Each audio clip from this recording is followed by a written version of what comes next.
out of it. And Absolutely. I the just want to reason for this piggyback. podcast. What you're talking about. Many athletes have gone probably similar to your situation.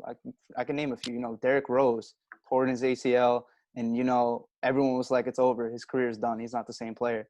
Next thing you know, he comes back and he's a starter for the Detroit Pistons. He never gave up.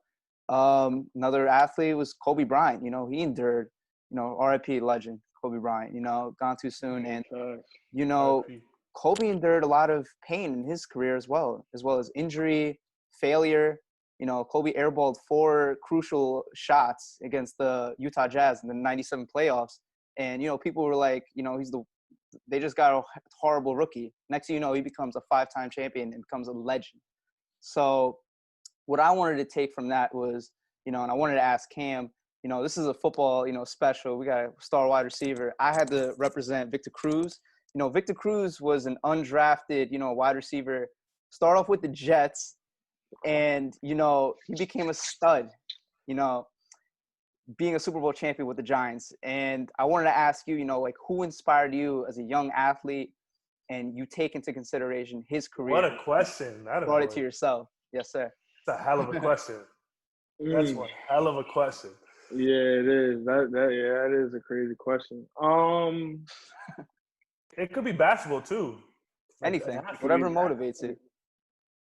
All right, so one person that do you guys know the Deandre Hopkins story about his mother? Do you guys know that? She's blind, correct? She's blind. Yeah. Yes. Okay.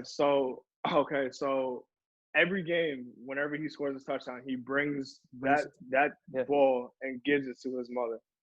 When I heard that story, I was like, wow, like that is inspiring, and that's actually insane, because that is something that I want to be able to share with my mother. My mother is not blind. My mother doesn't have any, like, you know what I'm saying? Like she's not disabled in any way, but like that's something that I want to share with her.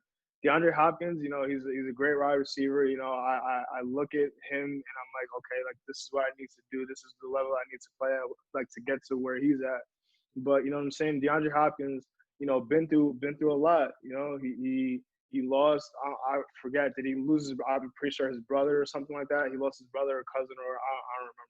Yes. He lost someone that was close to him. Yeah, he lost someone that was really close to him. He overcame that. He worked 10 times harder to get to the level that he wanted to be at, and he still made it possible. And he still overcame everything and still made his mother happy. Even though his mother can't see him playing, she is there physically in the arena every single game. And that's something that I would love to share with my parents one day. Absolutely. So yeah, so he's definitely a great role model and a great person that I look up to each and every day.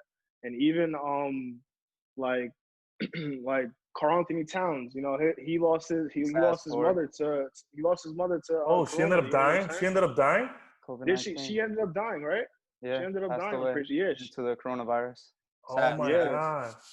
So like that's just another thing, you know what I'm saying? Like he lost his mother to something that he couldn't control. Like it was out of his control. But I bet you Karl Anthony Towns is going to go off next season. Like he is going, like he's a great player. Don't get me wrong, but like I just think his